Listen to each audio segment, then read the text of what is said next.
What is it? Hello, I'm Brad Sherman from California's best named city, Sherman Oaks.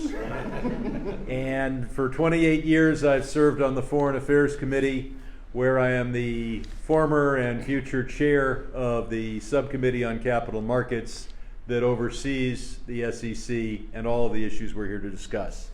I am also the Democratic chair of the small but mighty CPA Caucus, and I approach these issues from that perspective because the CPA profession has spent centuries involved in defining what it is that's going to be reported, developing systems for its tabulation, auditing those tabulation systems, and presenting the information in a numerical, comparable, and accurate manner. And a century ago, the value of a corporation correlated almost exactly with its balance sheet. And so we CPAs were reporting the information that shareholders wanted. Today, the balance sheet explains maybe 10% of the sale price, the cap value of a corporation, because it is the workforce and the technology and the reputation of the company that is the driving force of its value. And nothing is more important to a company's reputation than whether it takes our environment seriously and minimizes its carbon footprint. Now, I'm told by Republicans that we shouldn't report this information because it's not material.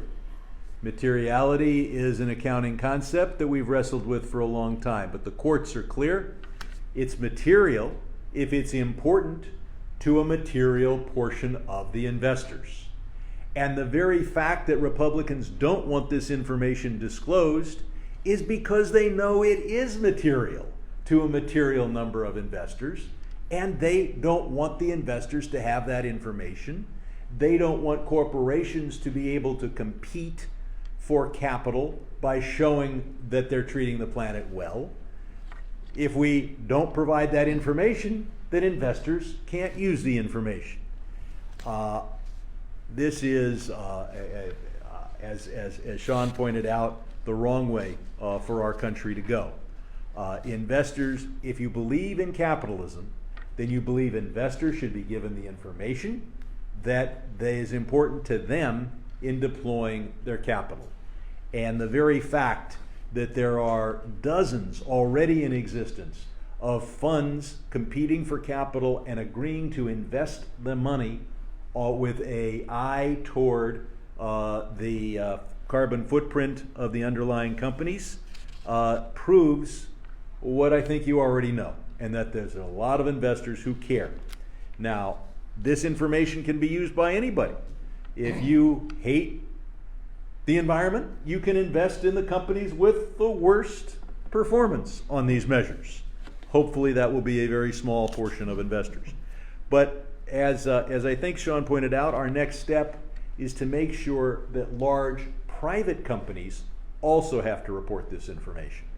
This is particularly important because on Friday of this week, the Republicans are bringing up a bill designed so that there will be fewer public companies subject to this law and more big private companies who will not have to make these disclosures. I'm not confident that we can defeat the law on the floor, that we will come close, but every Democrat on our committee voted against it, and I think a lot of you are aware of the large ledge appropriations bill. It funds, among other things, Chuck Schumer's office. He has brought one of those really big, efficient, and carbon efficient shredding machines, and that's where unipartisan bills go when they get out of the House. So we need disclosure. We need companies to go public, and to report to the public markets, and we need investors to get the information that investors want. And oh, by the way, that'll push companies to do the right thing. Maybe we'll help save the planet.